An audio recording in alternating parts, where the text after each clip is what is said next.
All right, everyone, welcome back to the land of Chem. I am your host and the author. My name is Jeffrey Drum.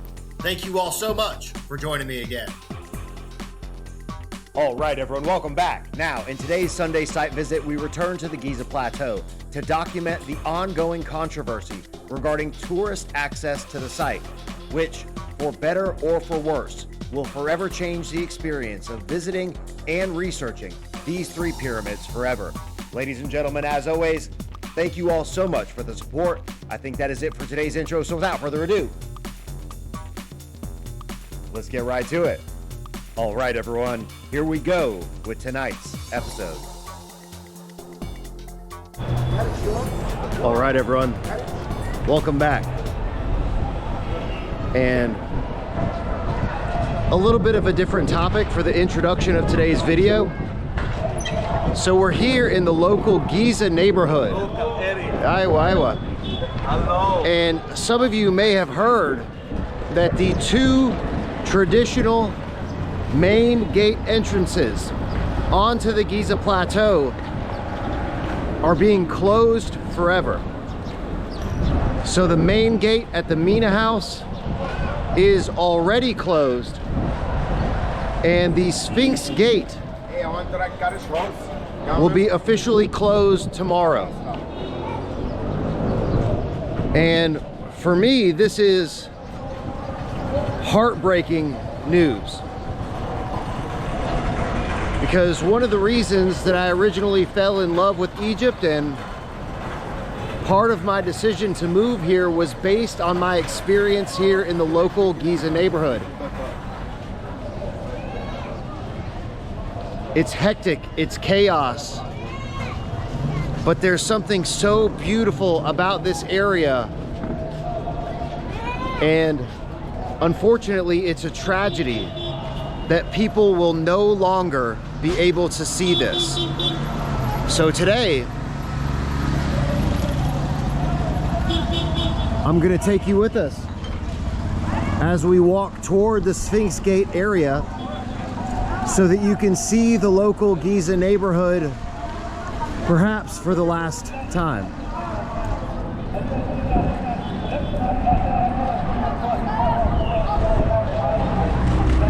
So, the justification for the closing of the two gates. They are moving all of the tourist traffic. Sadiki, Ana Masri. Masri? Iwa. Iwa. They're moving all of the tourist traffic away from the local Giza area and away from the Mina house. And they are directing it to the new tourist entrance on the south side of the plateau near the Nine Pyramids restaurant, where tourists now will not be able to walk up to the Giza Plateau, which was traditionally the case, and they will be shuttled using electric tour buses to the plateau area.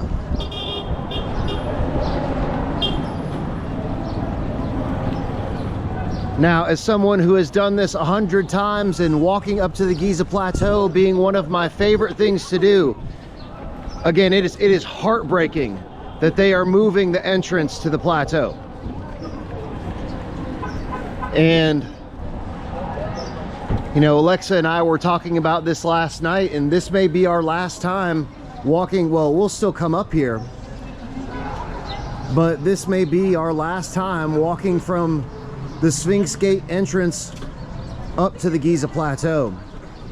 And I have a feeling they're also going to be more restrictive about limiting foot traffic on the plateau, as they are now using these electric shuttle buses to move people around the plateau from pyramid to pyramid to pyramid. So things are changing. The Grand Egyptian Museum is opening. They're anticipating a massive influx of tourism. They're moving the tourist traffic away from the local neighborhood and moving it to the other side of the plateau.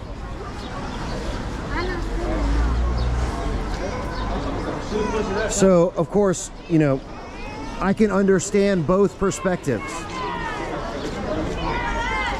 Like I said, it can be hectic and chaotic here, and for people that are not familiar with this experience, it can be overwhelming and intimidating. And you know, I get it, it's old and it's dirty, and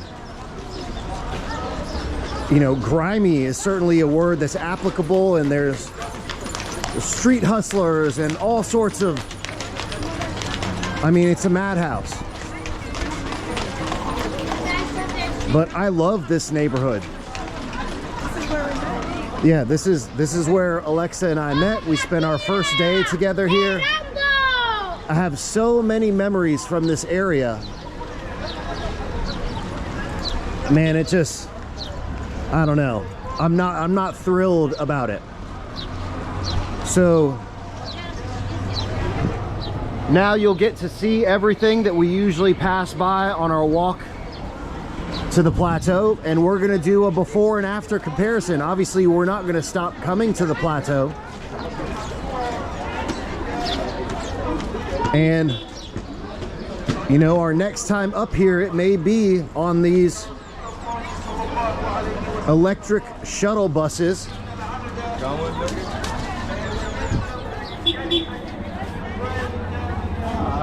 Getting carted on a bus full of tourists up to the plateau area.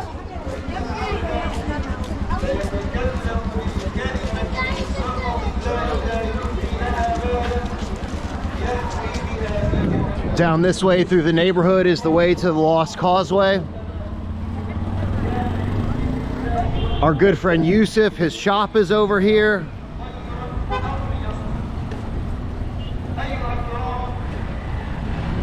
And unfortunately, all of these businesses and all of the people that thrive off the tourist economy here, in a couple of days, it's going to be gone. They've already limited street traffic up here. Usually there's a bunch of buses up here.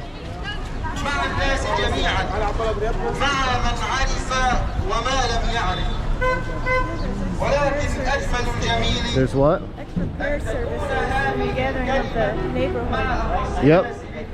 There's, you know, we've noticed prayer services. Today is Friday. So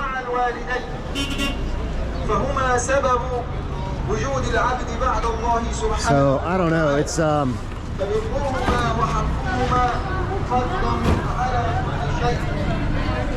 you know, I'm excited to be on the plateau today, but I'm also a little choked up because I do have such significant connections to this area and so many beautiful memories. And again, this is one of the reasons that I decided to move to Egypt, was all of this crazy chaos.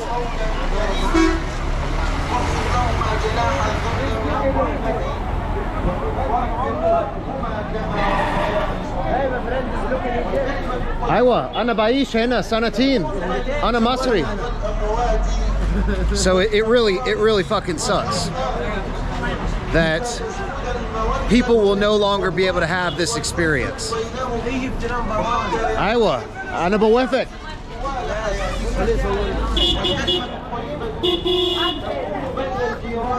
So today we're gonna do all of the things, the conventional tourist stuff. We're gonna take a camel, we're gonna take a carriage, we're gonna go through the Sphinx Gate, which is located here. أيوة I know. شكرا. So slowly but surely, they're also working through tearing down some of these old homes and businesses, and you know, there's this big plan for the revitalization of Giza that's going on. And I get it. I can understand this from both perspectives. From the perspective of the government and from the perspective of the tourists, and you know, anticipation of all of this increased traffic and improving the infrastructure and the access to the pyramids. But I mean, talk about tearing the soul out of a place. I'm not looking forward to getting shuttled on an electric bus up to the plateau. You know, beautiful children like this, again, they're out here trying to make a living. You want to say hi? Say hi. Hi.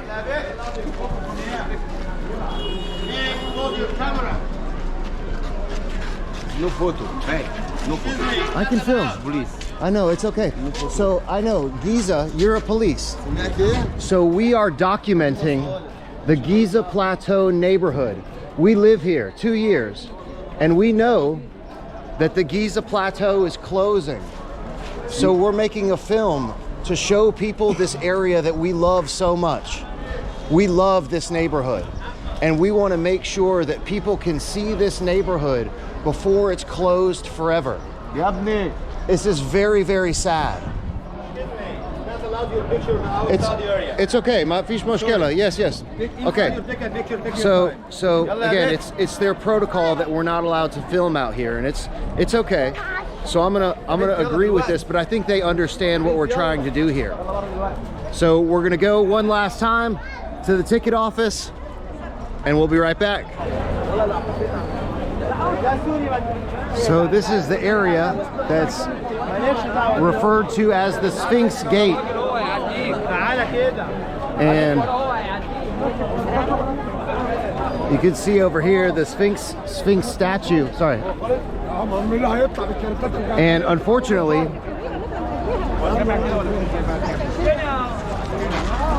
this will be the last time going through this gate and through this ticket entrance and walking up the road toward the central pyramid.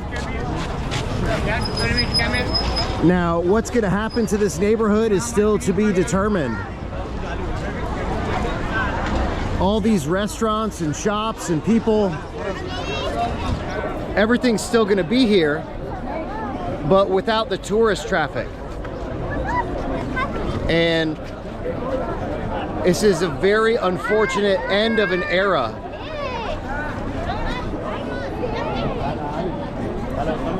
Which, I mean, like I said, I get it, like out with the old and in with the new, and revitalizing the tourist infrastructure and access. I mean, I understand, but it breaks my heart that tourists in the future will never get to have this experience.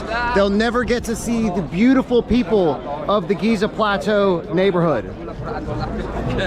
There may be no incentive for tour buses and guests to come to this area.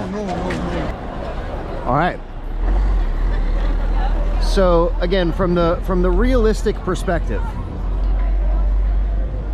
what we just went through to get through the gate, it's a bit much, especially for the average tourist that isn't familiar with the process and they don't know how to navigate the chaos.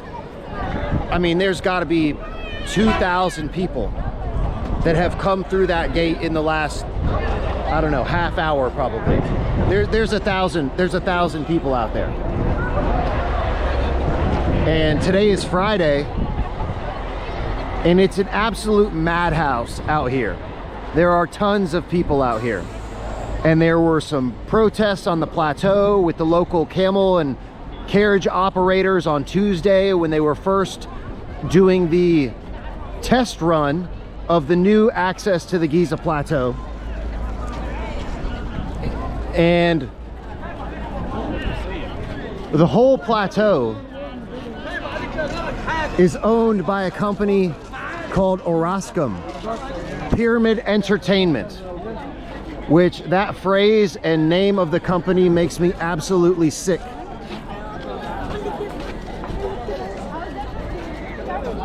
Pyramid Entertainment. It's no longer archaeology. It's no longer a sacred historical site. It's no longer the most majestic structures that have ever been built on the planet. It's a pyramid entertainment company that owns and manages the Giza Plateau.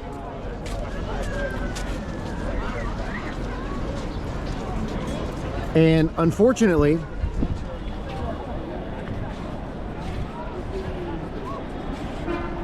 Again, I'm just taking it all in behind the camera here because you'll never come through this entrance again. Those of you that have never been to Giza, you come in through the back side now. All of this, I mean, you'll still be able to access these structures, but coming in through this access, walking up to the Giza Plateau, tomorrow's the last day. And again, they have electric buses that are now going to take people from pyramid to pyramid, which of course are owned and operated by OPE, Pyramid Entertainment. Man, it's disgusting. As someone who cares so much about these structures and these people, and well, so they don't want this to be an archaeological investigation site for independent people anymore either. And I'm sure that this whole new electric bus shuttle route is going to also eliminate some of the accessibility of foot traffic on the Giza Plateau, which has been essential for us in investigating all of these sites that and areas of the Giza Plateau that no one ever talks about. So they're already tearing down a bunch of homes and businesses in this area here. And time will tell what will happen to the rest of the Giza Plateau.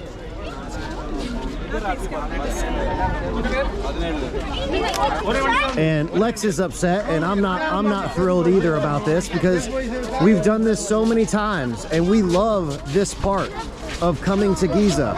Walking up this road and seeing the structures in front of you is one of the most powerful experiences that you can have coming to Egypt. Yeah, it's busy, and yeah, there's hustlers, and yeah, there's camel guys and carriage guys and people trying to sell trinkets and stuff, but they're just trying to make a living. This is all that they have. And it's what brings this area and this neighborhood to life. So of course people are still gonna come, and some may interpret it. My wife Alexa was just saying that, you know, beauty is in the eye of the beholder, and some people may like the new access infrastructure, and obviously we haven't done it yet, so we don't know what to anticipate. And hell, it may make things a lot smoother. You hop on a little shuttle bus from the ticket area. You don't have to deal with the congestion and the pushing and shoving and the hasslers on the street.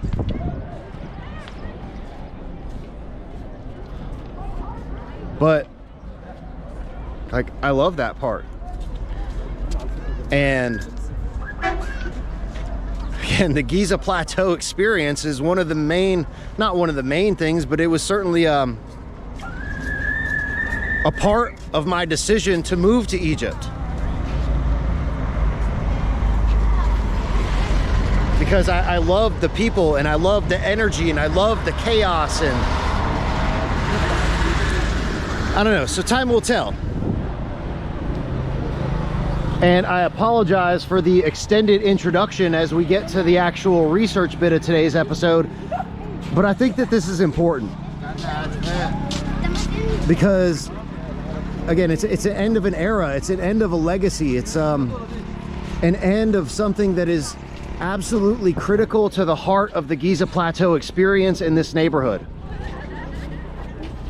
And the Egyptians aren't happy. I'm not happy about it.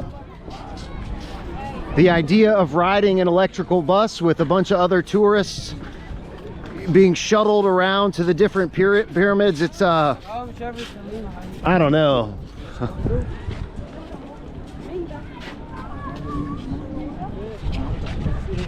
We shall see.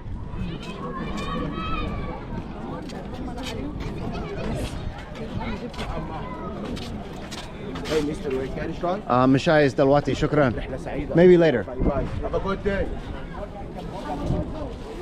So that being said, we are going to patronize some of the carriage operators and camel operators and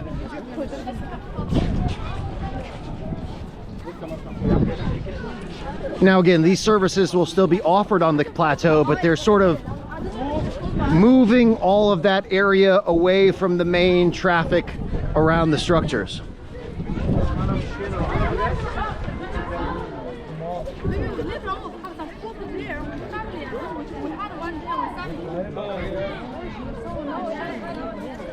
And we've known that this is coming for a while, but I didn't know that they were actually physically and permanently closing the Sphinx Gate and the Mina House Gate. You know, I get circumventing the local neighborhood in the interest of facilitating the tourist access experience. I totally get it. But for the locals and for those of us who like that part of the experience, to take that away, man, it really sucks. What sucks? Everything. So, no, we live here and we love this neighborhood. And we know that this gate and this access is being closed this week. Why? So people will no longer have the experience of going through this neighborhood and experiencing local Giza. So they have a new access infrastructure and a new gate that will take people away from this area to the other side of the plateau. So we came to experience it for the last day. Yeah, it's a beautiful neighborhood.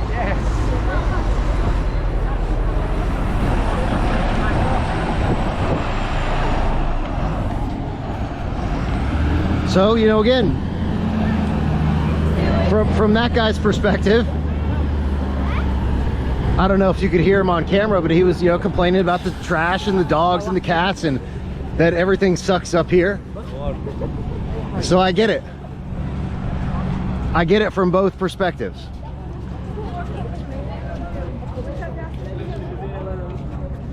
But personally, I love the experience of coming through the Giza neighborhood. And it's, you know, we're still going to come up here. We're still going to go eat at our favorite restaurant, Pyramids Restaurant.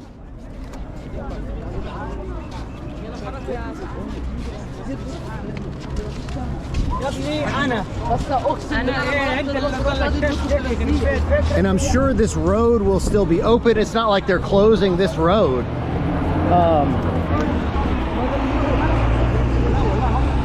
So, you know, again, we'll see what happens. I can't judge it before I try it. And we don't know what to anticipate in terms of the experience of getting up here.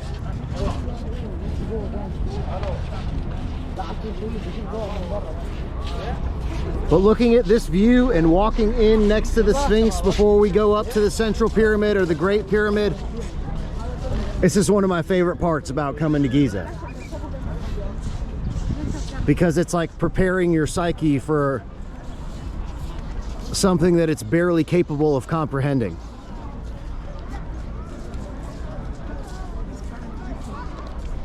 So with all of that being said, let's start here with the two-part Sphinx enclosure. So the Sphinx enclosure is here around the monument itself, but you can also see the bedrock area is significantly extended around this area. And if there wasn't this modern road here, this would still be part of that bedrock enclosure.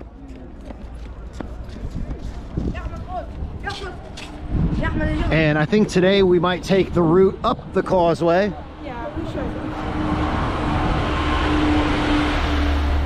To kind of pick up where we were last time. And we're going to spend the whole day up here today. And I think there's some important areas. I have some things I want to see. I'm sure you have some things that you want to see. Again, it's not our last time coming up here. It kind of feels like it. And it's heart-wrenching and it's very emotional. But I mean, at the end of the day, they're just changing the access, just changing where the gate is, making it easier for people to get up here. I get it. So I know she's very upset because we do have such such fond memories of coming up here.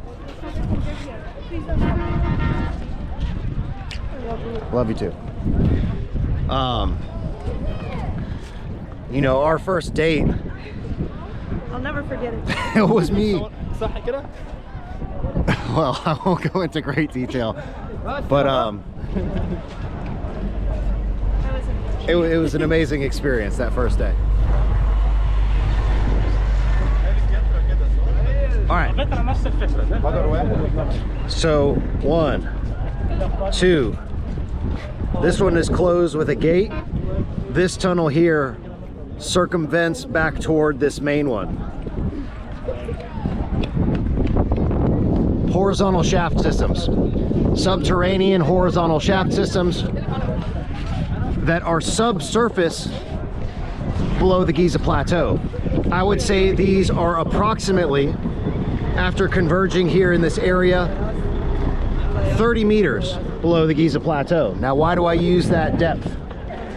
30 meters is the depth of the Osiris shaft, and it appears to be a similar depth of some of the deep vertical pits adjacent to the Central Pyramid Causeway. And I think that all of these subsurface structures have a similar depth running below the eastern side of the Central Pyramid, with these 3 horizontal shafts converging here in the Sphinx enclosure area. One of these coming from the Great Pyramid, and the other 2 from the Central Pyramid.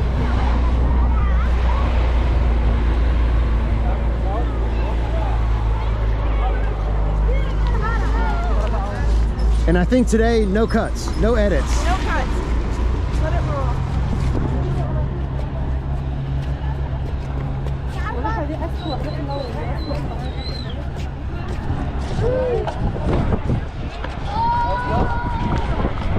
Because for those of you that may never make it to Egypt, hopefully we've done some sort of service in preserving the magic of the Giza Plateau. Sadiq, ازيك؟ That's come right. Maybe later. شكرا. دلوقتي مش عايز.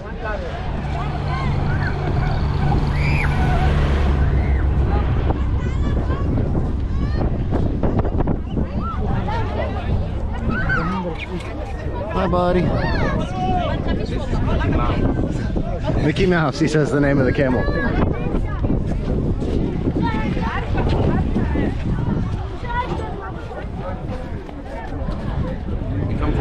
صديقي أنا مصري أنا بعيش هنا سنتين شكرا شكرا.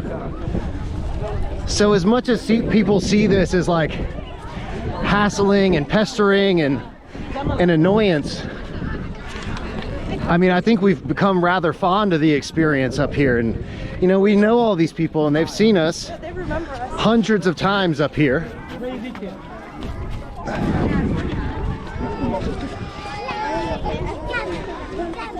And so I'm not even sure. So Pyramids Restaurant is over here, and there's a road that runs back here, and I'm not sure where the actual bus route will be.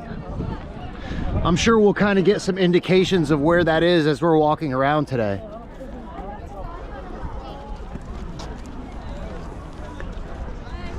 So again, I have an optimistic curiosity for what's going to happen up here.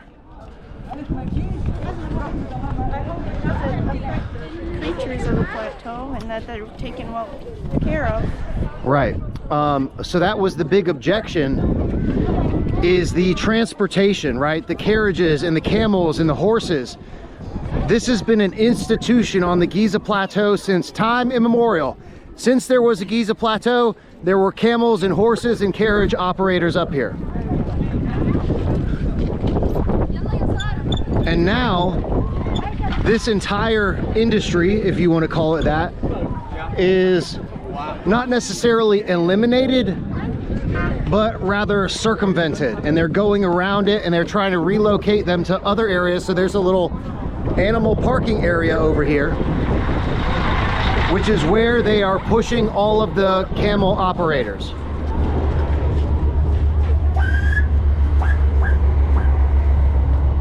And I'm sure people will have varying opinions on this as well. I mean, I get it.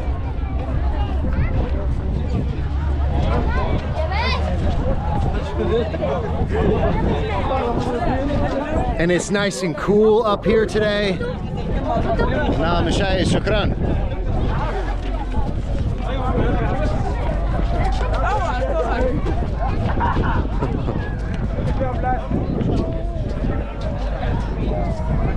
And I think the madhouse chaos of the Giza Plateau it'll never change, other than accessing through the Giza neighborhood.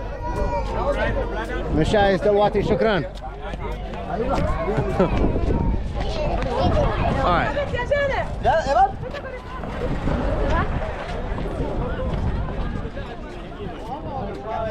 Hey, you want?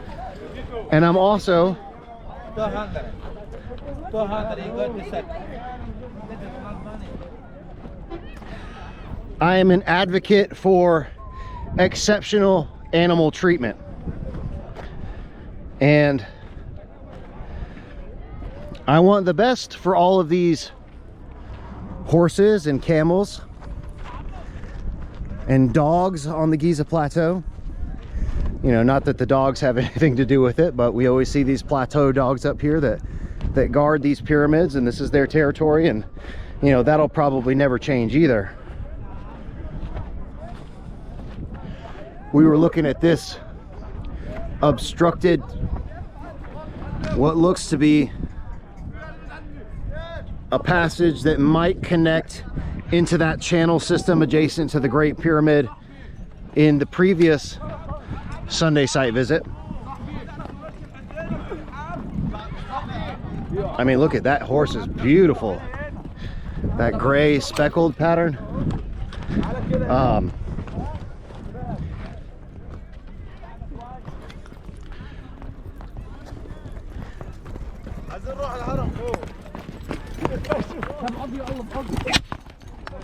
Yeah, I don't like that guy slapped the horse right in his fucking face. I wish I could grab that guy off of that horse and beat the shit out of him with that whip. Fucking piece of shit.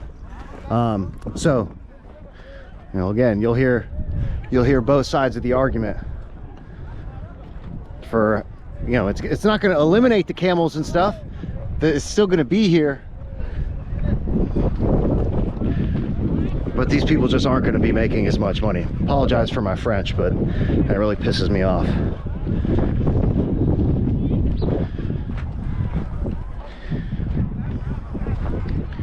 I give that boy some lashes that he won't forget.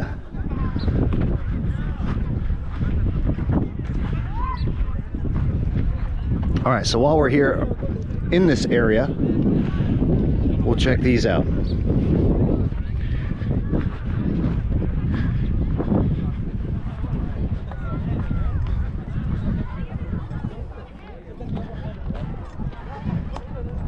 And given the priority of today's message, I think I'm going to put this out this Sunday. So if you're watching this now, it's this Sunday. We just got back from an amazing tour. I mean, it was spectacular. Truly epic Upper Egypt tour with some of my previous tour guests that wanted to come back. And we did all of the temple sites and Nile cruise and the red granite quarry at the unfinished obelisk, Elephantine Island, which is the site of the so-called synagogue of the Ark of the Covenant. And I have some awesome footage that'll be coming out over the next couple of weeks. So again, you can see these incredibly deep vertical pits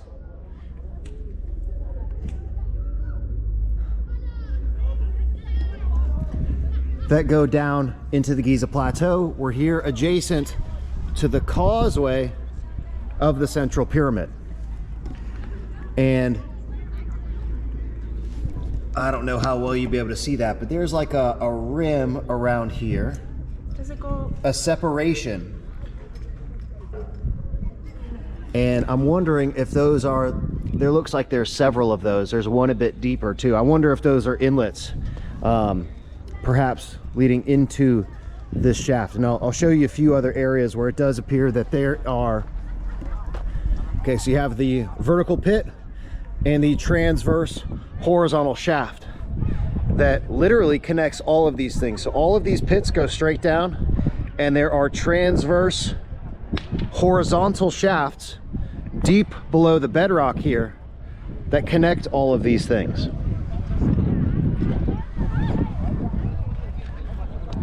This one here is the most unusual of these deep vertical pits. And so we'll start over here with the injection port. So you can see here that there was a housing of some sort here. This is not an arbitrary or accidental shape here. This is a housing. And there's an injection port that leads down into this immense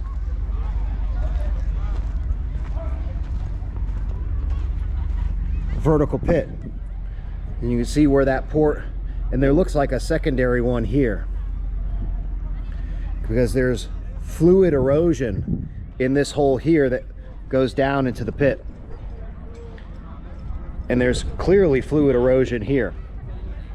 It looks like there may also be one right here. Hopefully, yeah, I got the right area on the camera here, which is probably coming from in this direction toward the components on the eastern side of the Great Pyramid. Now there's these transverse shafts that run all over the Giza Plateau, connecting all of these components. And I've previously explained this as being the distribution system, the network of connecting pipes, to use a modern nomenclature, bedrock excavated shafts being the pipes that distribute all of the solutions that were being produced on the Giza Plateau. And this just wraps around the edge here where they've excavated down in the bedrock here to expose this area. Yeah, I mean, so I wish they would remove all of this sand in through here to see what the rest of this structure is, because there was a huge structure here. Clearly there's a pit here. There was most likely something here in this area that was connected to the function of this pit.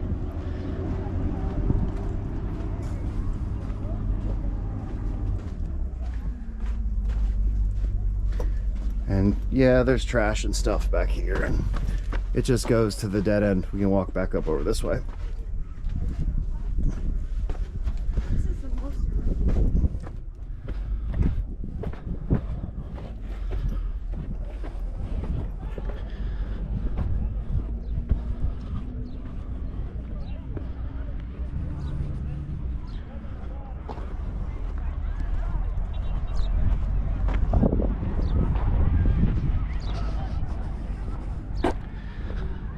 And there's more of these, all, and we just looked at,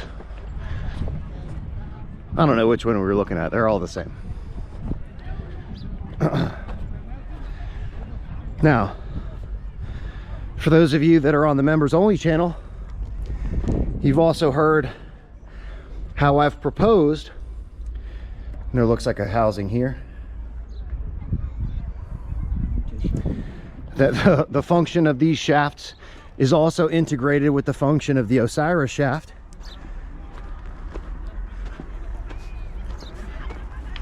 Which I have hypothesized is related to the production of ultrasound and the creation of metal nanoparticles.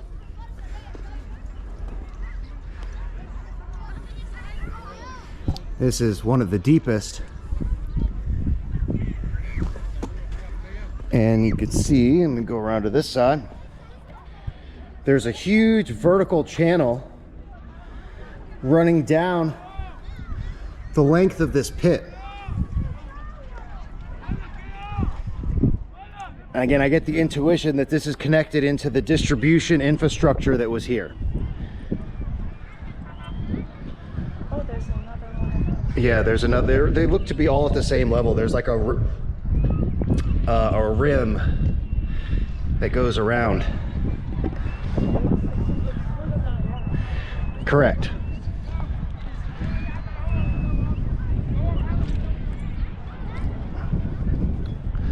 So I've also got a good cigar to smoke today. Probably gonna fire that up here in just a minute. This one does not look to be contemporary with the rest of them. Not the same size, not sort of a different type of masonry.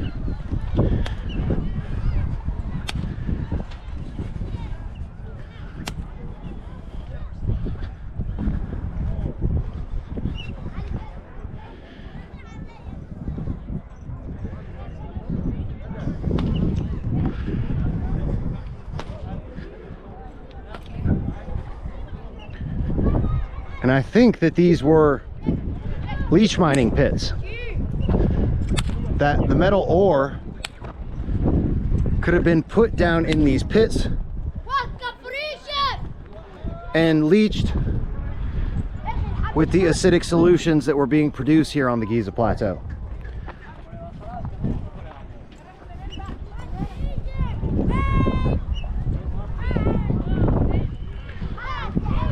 It's dusty.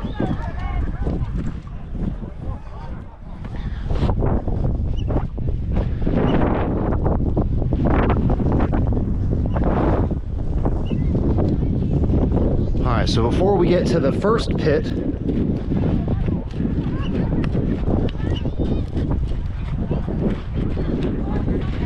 this is the back side of the access to the Osiris shaft.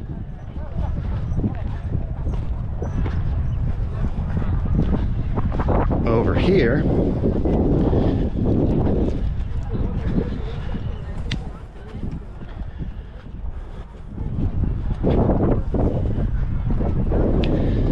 this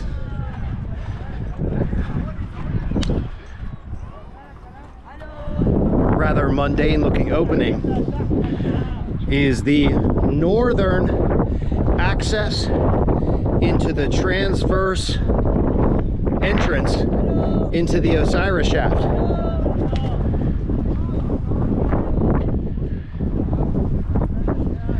And this hole is extremely eroded looking. Inside of the Osiris shaft, there's some areas where you can still see chiseled masonry. This all looks very eroded in through here.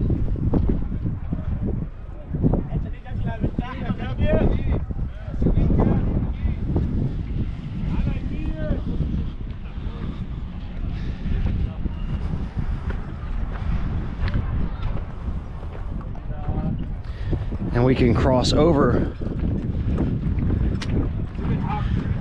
the causeway here, and I'll show you the other opening. If you want to see what it looks like down in there, just go check out any of my multiple episodes on the Osiris shaft. If you want to hear the full hypothesis, I have a 2-episode series on the members only channel explaining how the whole system works, including those vertical shafts.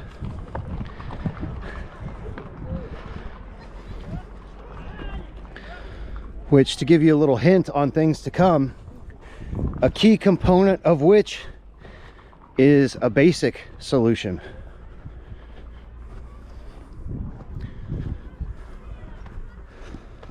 Because in an industrial facility that's manufacturing a bunch of acidic solutions,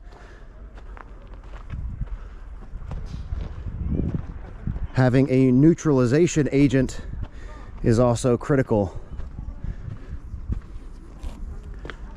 And I'll leave it at that. So this is the opening into the Osiris shaft.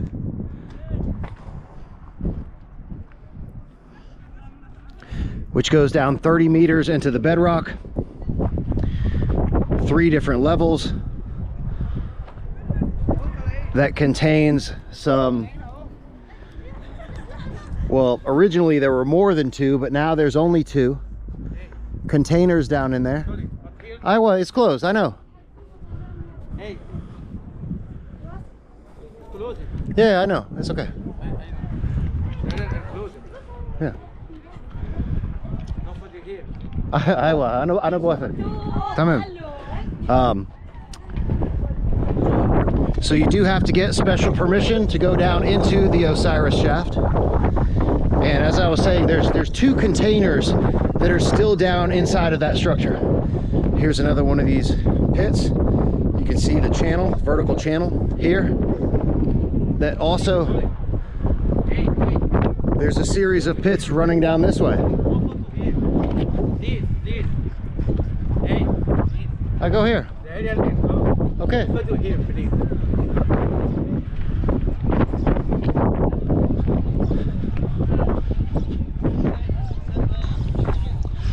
So again, why don't they want people filming the shafts? But as there is on the northern side, there's also on the southern side the system of deep vertical shafts that run down the entire side.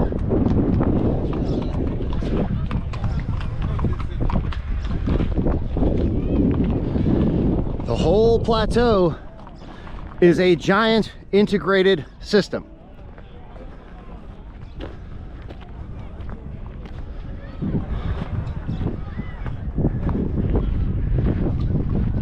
Okay, so this one, the injection port area is still super evident here, and the deep vertical pit. And you can see the extreme state of erosion here. Why? It's open.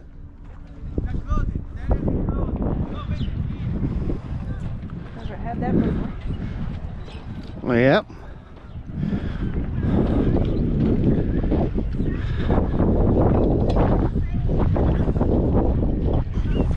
So again, he's just saying that the area is closed. I know that walking around this area is prohibited.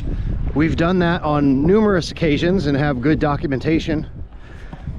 But so again, this goes back to what I was saying during the introduction, that, man, I have a suspicion that this new tourist access infrastructure and system is going to severely limit foot traffic access to different areas of the Giza Plateau.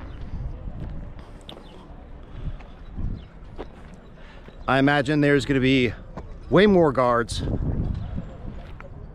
You know, again, there's usually never anybody over in this area, with some variation. And it all depends on the temperament of the person. I have never been told that we can't film in this area before.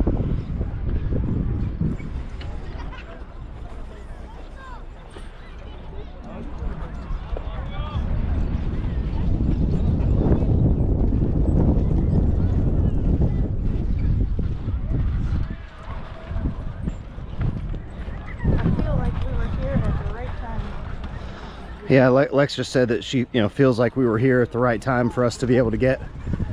I mean, some of the documentation that we have here on the channel of this area down in Kenkawes, we have covered this entire area extensively, documenting all of the structures that are down in this area. So if you're new to the channel, I highly recommend going and checking out the Sunday site visit playlist. I've been coming up here for the past 3 years, every single week since I moved to Egypt, documenting everything on the Giza Plateau. And again, I get the sinking feeling in my stomach that times are changing. And again, I don't want to be too pessimistic, but we shall see what happens with the overall experience on the Giza Plateau. This little termination. So of course you guys know I have a keen interest in all of these. So this is the termination of an iron ore deposit. These metal deposits runs back up this way. Again, I love these tubular veins, the wires of the Giza Plateau.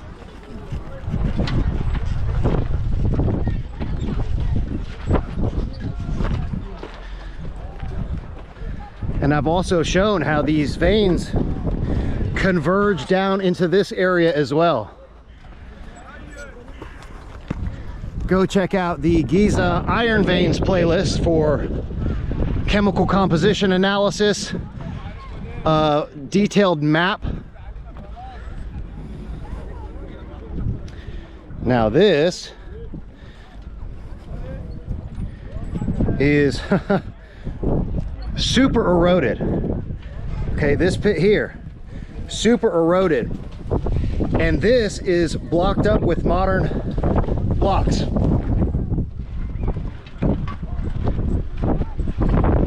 Sorry, there's a huge blast of wind and sand. So in this direction, that transverse horizontal connection is completely blocked here, which would lead down in this way.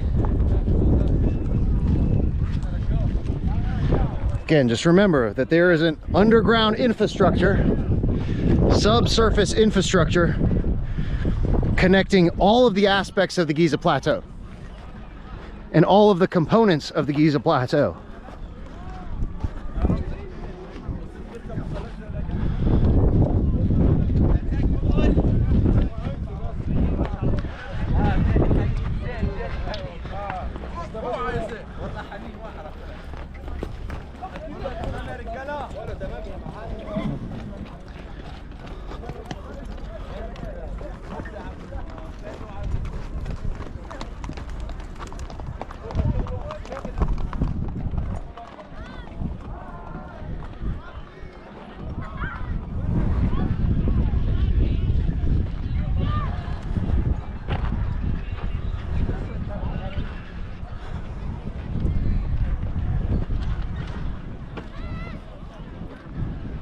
All right.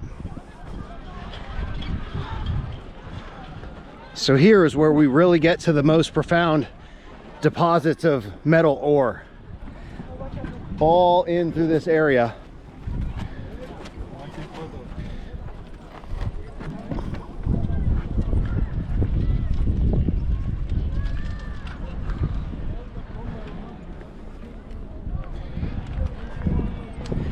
And in my opinion, these are some of the most compelling, ignored features of the Giza Plateau. Nobody has, other than myself, has bothered to pay attention to the significance of these metal deposits.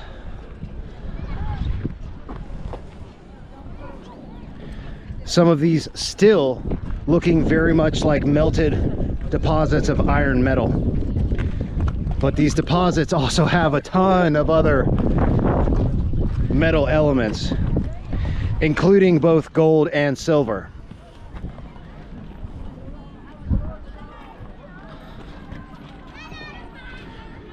And as I've discussed before, but it's worth reiterating, after the first lightning strike on this area, the distribution of electric currents through these Lichtenberg figures. Again, remember that Dr. Robert Schoch has proposed that some of these are Lichtenberg figures from massive electrical discharge onto the Giza Plateau, where that electric current has created Lichtenberg figures branching across the Giza Plateau. I don't disagree with that, because I do think that the natural veins of the Giza Plateau operated in the same way as the formation of a Lichtenberg figure. So these are all natural hydrothermal mineral deposits. And we've been talking about recently how the Giza Plateau is an ancient seafloor, and there's hydrothermal vents in these deep vertical shafts that have been talked about recently are hydrothermal vents. And these hydrothermal mineral deposits created these natural deposits of metal across the Giza Plateau. And when these systems were in operation, these metal veins acted as Lichtenberg figures, giving the electricity a pathway.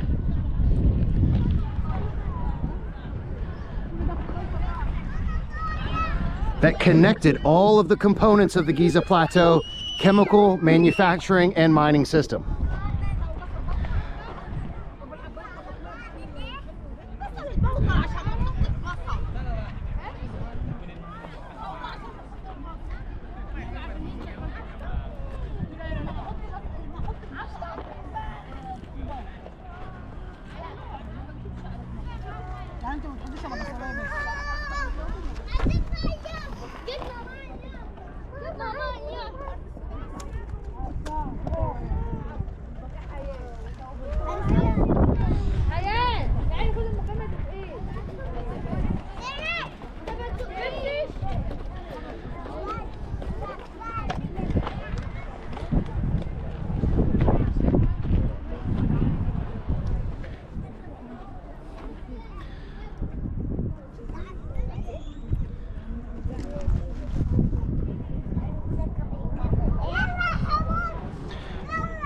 All right, one of my favorite areas of the plateau, I've shown how all of these veins converge into this pit. And if I get a second, I'll hop down in here so you can see it again.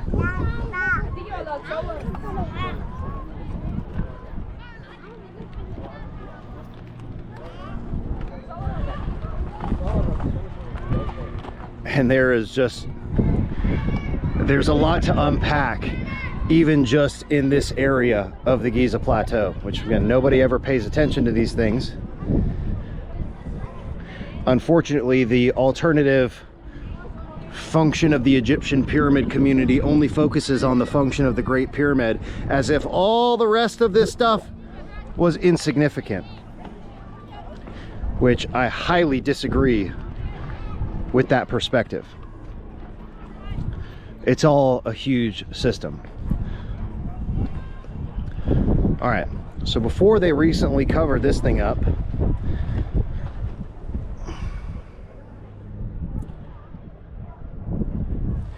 you could see down in here, and there's a cavity, a space that's indicative of another horizontal shaft running below this section. You can see that there's a very specific delineation of this area here, which if I follow this in the opposite direction, so again, looking right here, let me turn around, looking right here, okay, it connects into the hole directly below all of these stones. There's a big circular eroded hole right here, injection port, that leads directly down into this iron and metal ore deposit.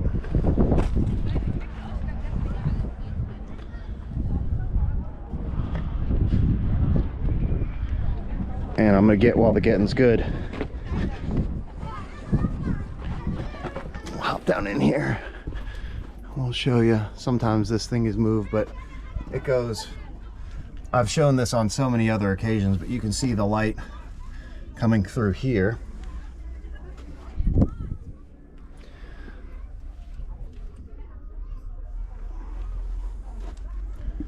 You can see all these eroded pits in through here. Look at how smooth all the erosion is in through here.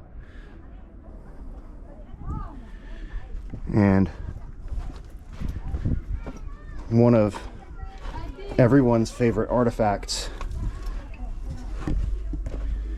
the big tube vein. Again, these huge circular veins of metal that run through the Giza Plateau. I can't get enough documentation of these things. And it continues all the way on the southern side of the pit. So what we're looking at here is just a convergence of all this metal here in this pit.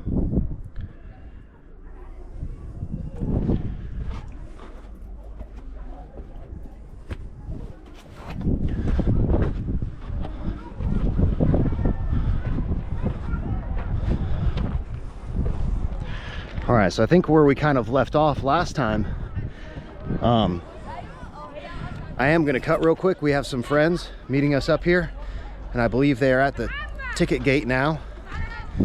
I'm gonna fire up this cigar, and then we will continue from right here. I'll be right back. All right, so let's talk about this red granite conduit here.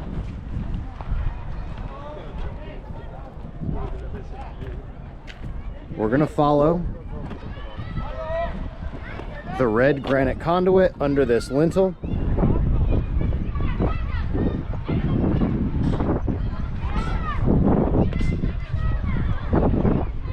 And it will put you directly into this area.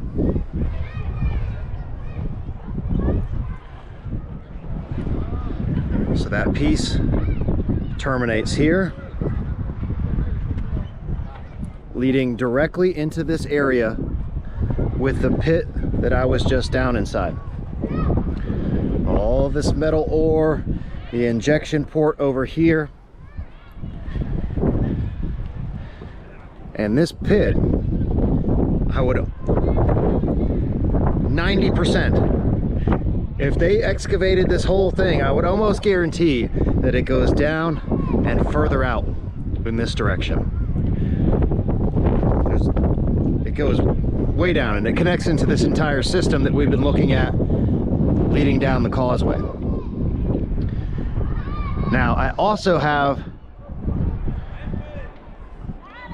the suspicion that this red granite channel here in the central pyramid eastern temple connects into the same red granite conduit component that's down in the Sphinx enclosure temple.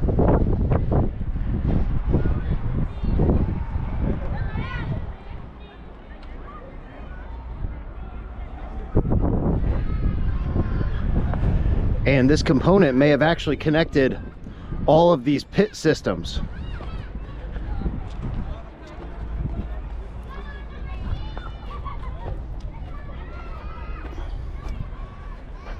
So the original, this area is all completely destroyed and eroded away. So the original configuration of this has always had my attention. Is what this area looked like when it was in operation. So we're gonna come back around here. Lex is in the temple over there filming for her channel, Ancient Odysseys. She got a ton of footage during this Upper Egypt expedition, so definitely check that out. All right, so we also talked about the tunnel that was here leading back under this same area that's now covered up with the modern concrete here. This modern concrete wasn't here in I think 2017 was my first trip here, and Yusuf and I were pointing out that tunnel at the time. And you can see all this material here is the iron, and this is where we left off last time, was here. So we're gonna follow this vein here, and you can see the iron metal, and there's a channel here.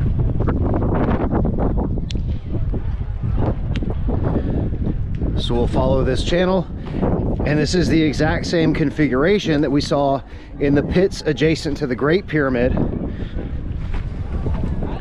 where there's a channel or conduit that leads down into the pit.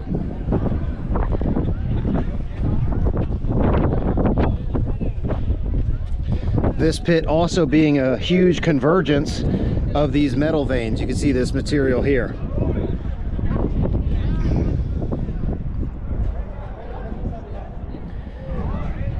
And they say that all these are boat pits.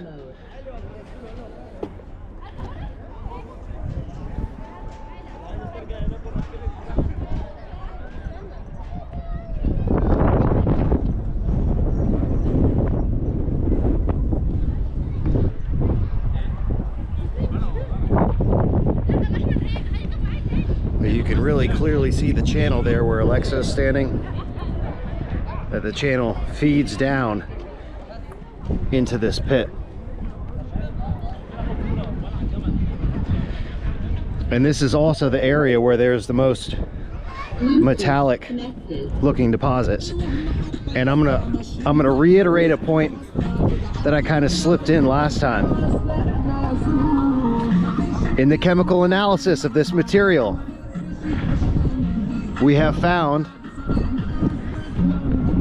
metal chlorides in this area around the central pyramid, and sulfide and sulphate metal compounds around the Great Pyramid. Again, my hypothesis: Great Pyramid producing sulfuric acid, Central Pyramid producing hydrochloric acid, which has been corroborated now by those chlorides and sulfates. Because when metal reacts with hydrochloric acid, it produces chloride compounds.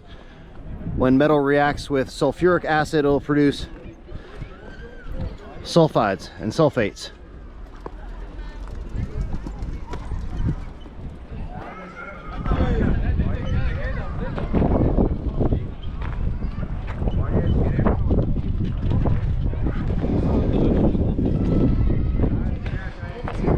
And these blobs here,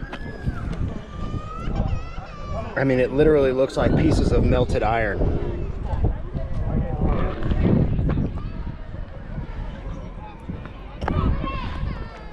Yeah, I can see these veins here. Look at that, it looks like just a stream of iron metal.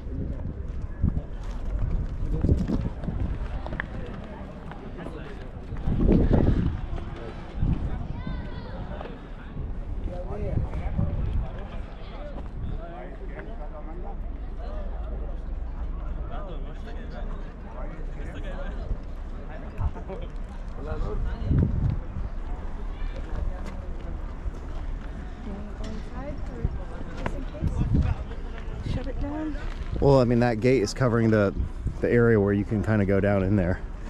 There's too many people up here today. Friday is always the busiest day on the Giza Plateau, the beginning of the Egyptian weekend.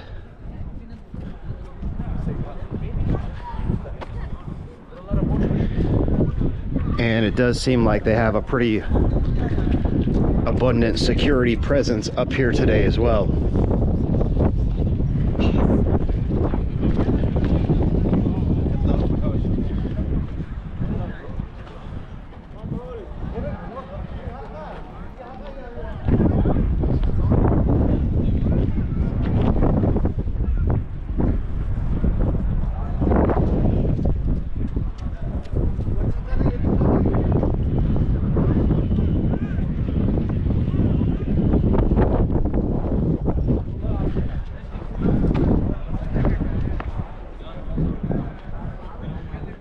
And so here you see another block.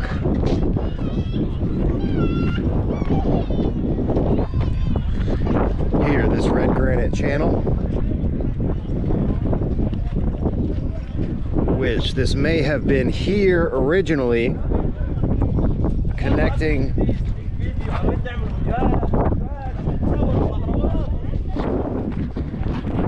directly down into this deposit over here. Again, this is where that concrete tunnel that I just showed. Again, all this red brown material is all metal ore. All in through here. This is where that concrete tunnel, it's said to go deeper and further. But it could also be connecting into this little channel thing.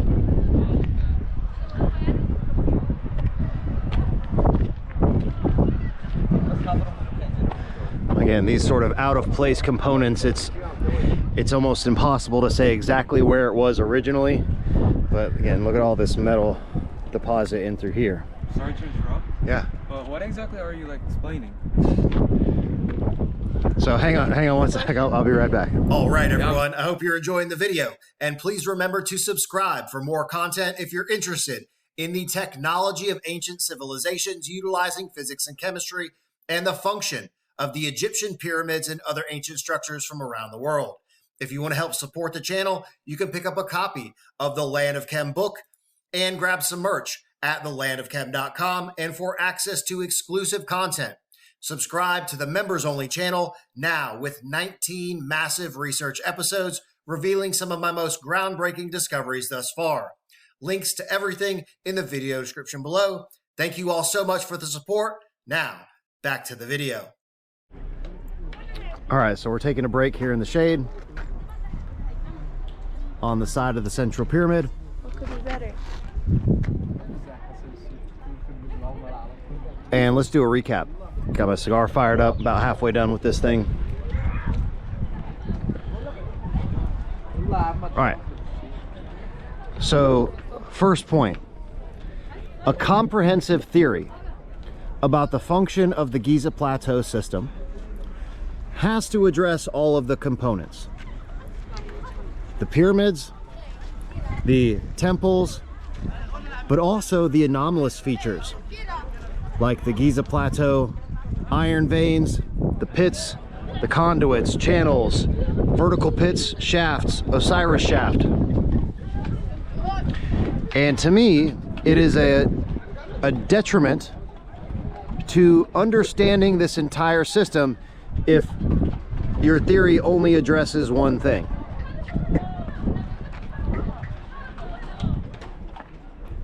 So that's the first point.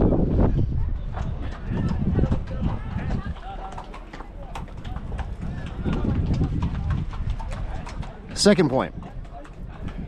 We have found, both in recent investigations at the Grand Egyptian Museum and also in our Luxor Upper Egypt tour that we just finished, that these temples were more like laboratories for additional processing, mixing, distributing, experimentation. They had a variety of different applications that are directly related to these chemical manufacturing processes.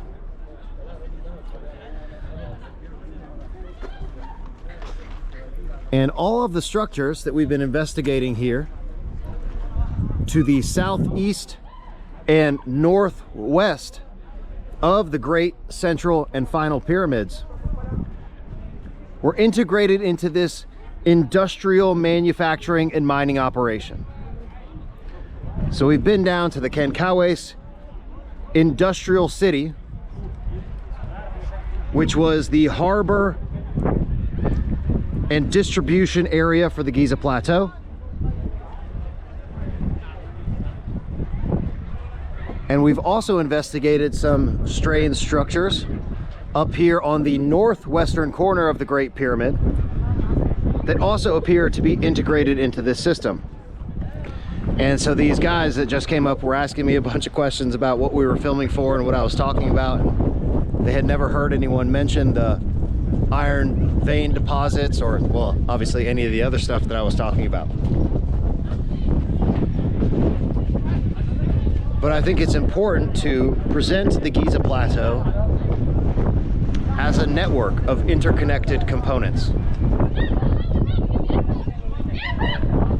So as I've been intimating and suggesting over the past several episodes, coming up soon will be a hypothesis on the final pyramid that'll bring this whole system together. And we'll also be getting to the Sphinx enclosure in the Valley Temple.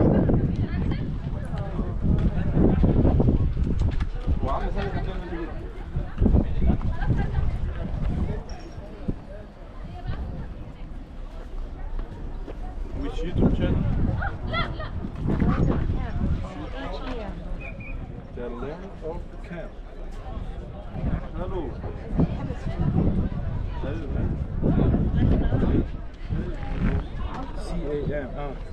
Be right back. All right, so resuming the filming for today, we had some friends. There's Teru, Jacob, Savannah. Friends that were on our Upper Egypt tour just met us up here at the Giza Plateau. So generally speaking, the purpose for today's expedition was not on-site research. It was to discuss, no, Mashayes, shukran, it's okay, shukran. It was to discuss the ongoing controversy about the Giza Plateau access, entrance, new tourist infrastructure, and to take you along so that you can live it for yourself. And so the next time we come up here, we are going to try the new tourist access. And you know, I don't know exactly what to anticipate, but we'll show you how it all works on our next trip up to the Giza Plateau.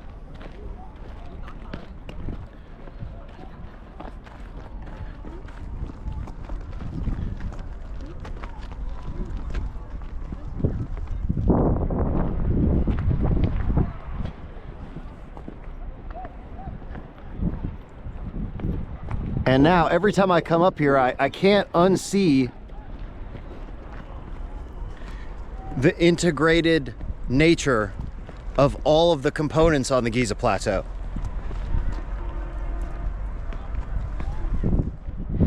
It would be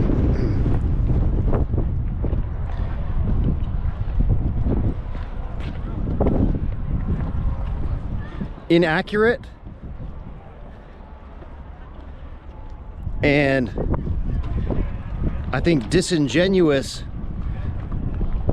to the system as a whole to only evaluate one individual structure. It's very counterintuitive to the design of the plateau, which is to systematically connect all of these structures and components. And I've shown how this iron vein network are the veins of the entire system.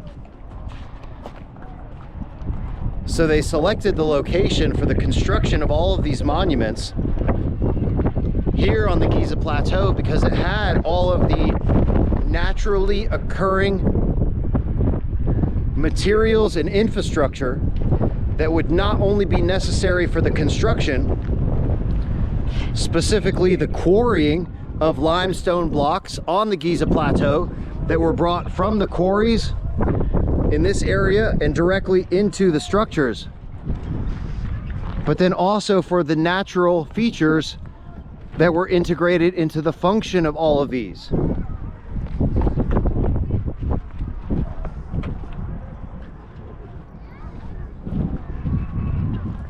So for example, scouting the location of these primordial mounds upon which the pyramids were constructed that were permeated with this iron, the network of iron branching across the Giza Plateau, it was the perfect location for the construction of these chemical manufacturing facilities. And then of course, also the abundant supply of metal ore. Now, for the conclusion of today's episode, something I've also been hinting at in previous research episodes regarding the hydrothermal formations here on the Giza Plateau. Guess what else this ancient seafloor provided?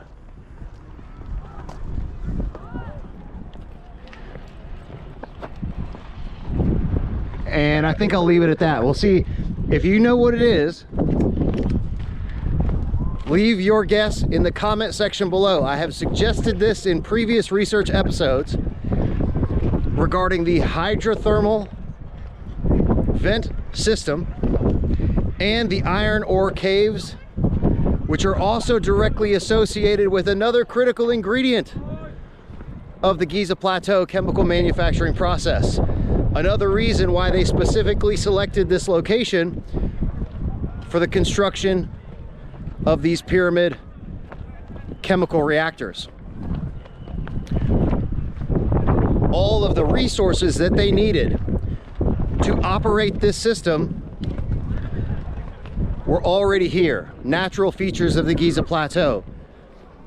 And it was brilliantly executed to tie in all of these different aspects, the physical aspects of the Giza Plateau in terms of mineral and natural resources, and then the operation of the structures themselves.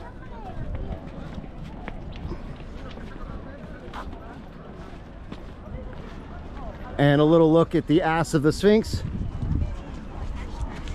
We're gonna head down here toward the Valley Temple. And I think we're gonna continue over to Yusuf's shop so that you can see some more areas of the local Giza neighborhood. Again, this episode dedicated to the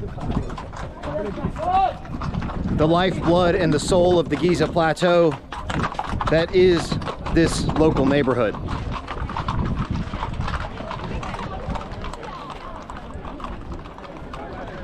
And for now, I'll remain optimistic about the potential for the new tourist infrastructure and access, and you know, maybe it'll be a really positive experience. We don't know what to expect because we haven't done it yet.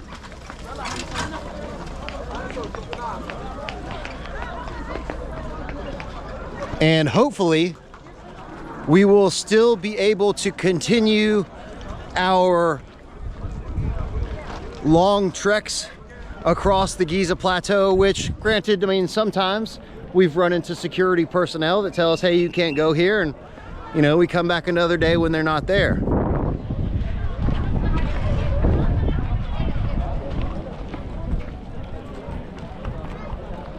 So it's been a beautiful day.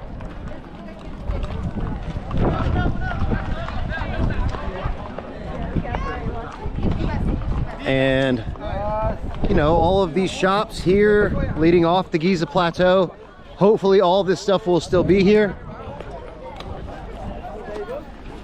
I can't imagine that they're gonna, Sadiq, I can't imagine that they're gonna get rid of all this. It's such a tradition here in Giza, and people are still gonna be able to come down to the, so they took down the structure here that was here last week.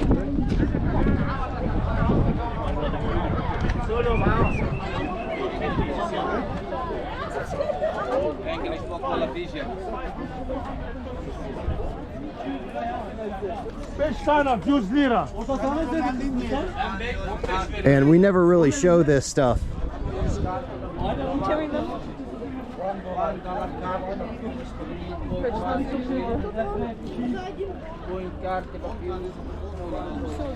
But in, I think, both of our opinion, this is a beloved part of the Giza Plateau.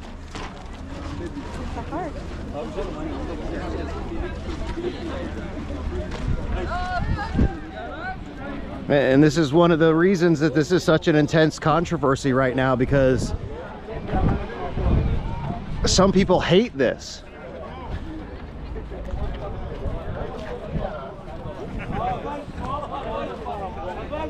As I told you,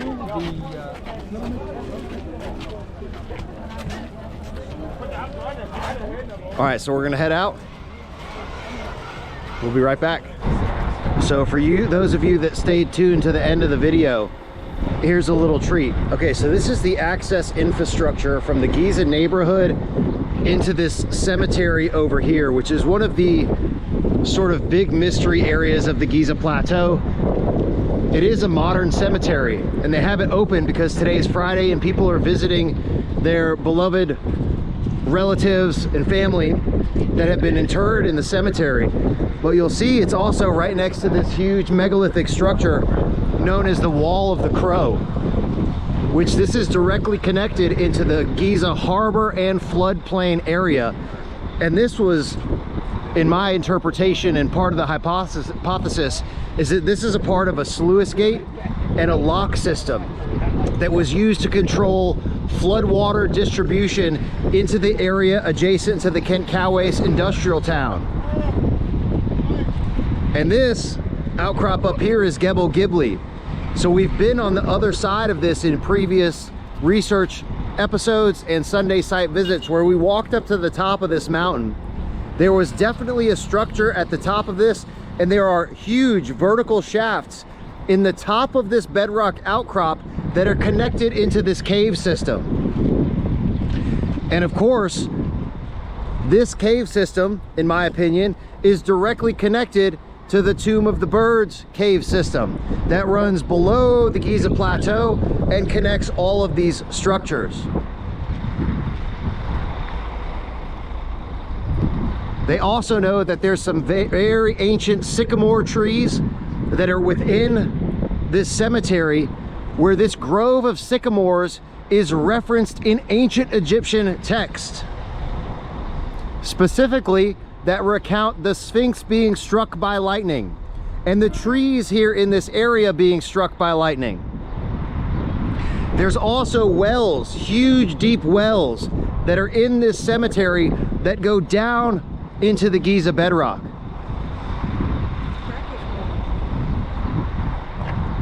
So again, this huge megalithic wall that you can see here is known as the Wall of the Crow, and all of the archaeological evidence indicates that this is one of the oldest areas and oldest structures on the Giza Plateau. Now we'll carry on into the neighborhood.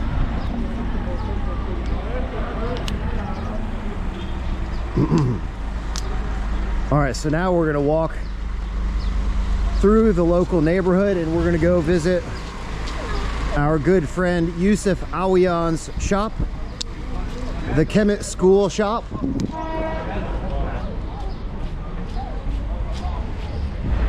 And to give you a preview of what you can anticipate, Yusuf and I have been discussing reactivating the mysterious electromagnetic energy field generating machine and running some new experiments. Oh, yeah. I have several different tests that I want to run, and very soon that'll be coming up here on the channel.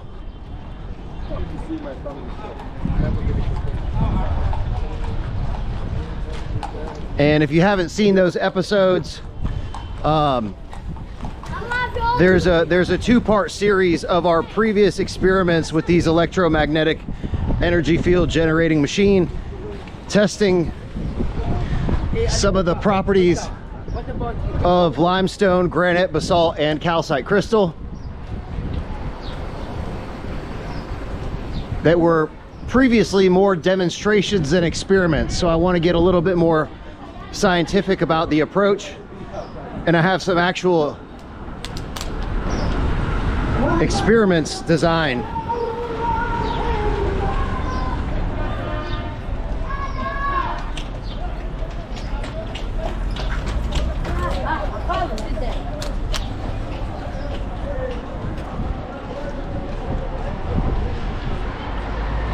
And again, I'm very interested to see what happens to all of this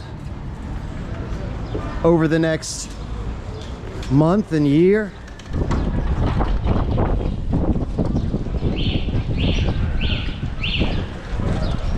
I remember so distinctly my first time to Egypt, walking through these streets with Yusuf.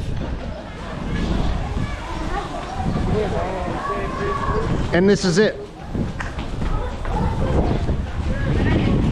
The Kemet School, the shop owned by Yusuf Awiyan and his family.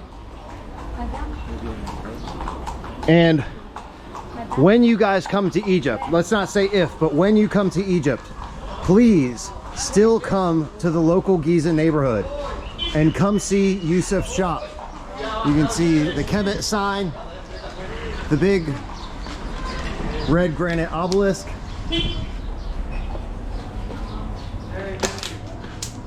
Isaiah Sadiki.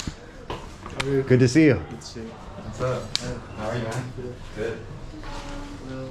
This is Savannah. And for those of you that have been following on the channel for a while, you know that this is the setting where Yusuf and I did our experiments on the machine. And again, you'll be seeing this again soon. What's up?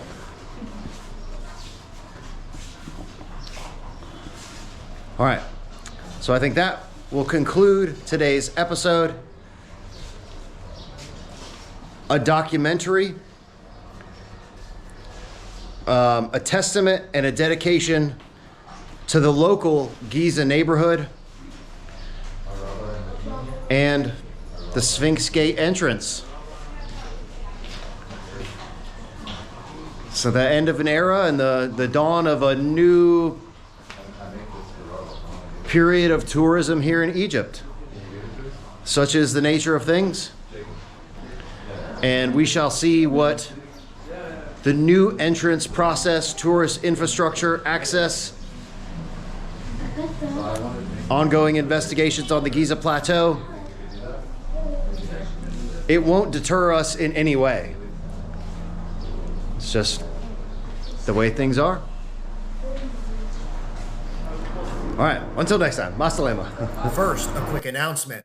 The Land of Chem 2025 Ancient Alchemy and Ascension Tour is on, and bookings are now available with almost a year to plan ahead. This is my most extensive and immersive tour thus far, covering the entire country of Egypt and all of the ancient sites, including Saqqara and the Serapeum, the pyramids of Dashur, the newly opened Grand Egyptian Museum, private special permission access to Abu Sir, the pyramids of the Giza Plateau, and a private entry into all 3 chambers of the Great Pyramid of Giza at night.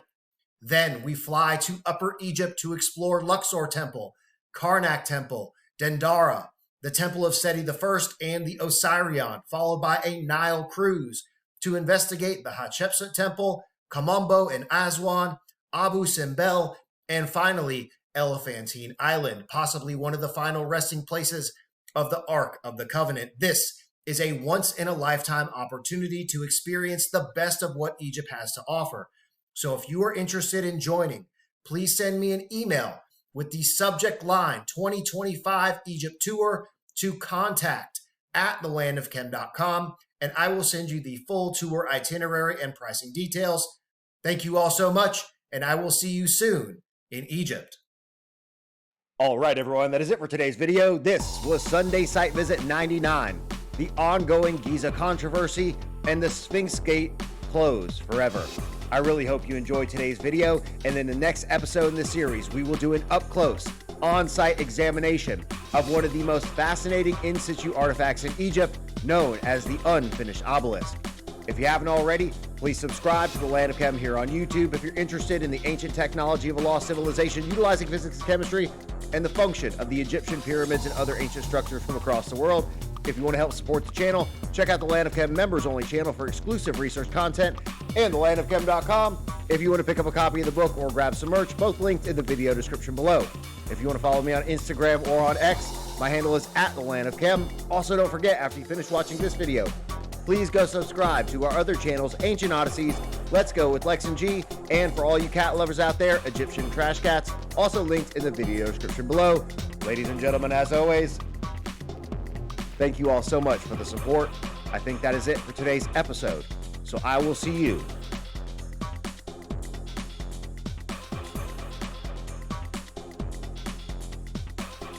next time.